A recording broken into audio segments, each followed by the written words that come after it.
The European Union and the United States are treading precariously close to a major transatlantic trade dispute at a time when the two Western giants want to show unity in the face of challenges from Russia and China.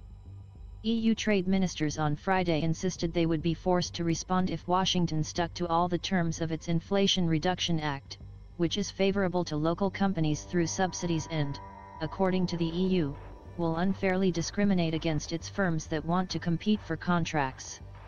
Nobody wants to get into a tit-for-tat or subsidy race. But what the US has done really is not consistent with the principles of free trade and fair competition, Irish Trade Minister Leo Varadkar said. Even though the Allies have stood shoulder to shoulder by imposing strict sanctions against Russia since the February 24 invasion of Ukraine, they cannot gloss over the trade differences.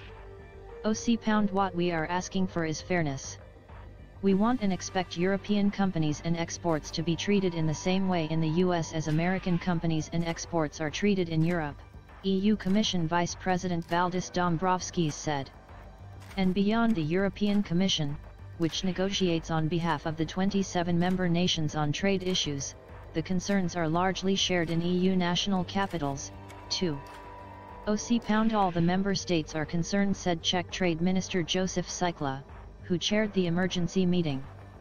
The Czech minister said the EU still hopes divergences can be solved during a December 5 meeting of the task force that the US and EU have set up, with the possibility that the bloc would be treated like Canada and Mexico and be exempted from the subsidy conditions. Trade disputes have been a red line for decades in transatlantic relations, highlighted by fights over aircraft subsidies and steel exports and affecting everything from hormone-treated beef to liquor exports.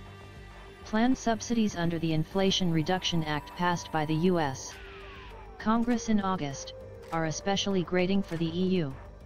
For example, electric car buyers are eligible for a tax credit of up to $7,500 as long as the vehicle runs on a battery built in North America with minerals mined or recycled on the continent.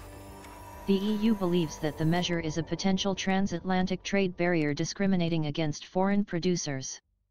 Potential actions the EU can take are complaints before the World Trade Organization, trade sanctions or upping subsidies for their own companies. Those considerations have to weigh against the need to cooperate on the geopolitical stage and the essence of showing a united front. We see that the parts from the East actually are trying to divide us, Estonian Trade Minister Kristjan Järvan said. And of course economy plays a huge role in that.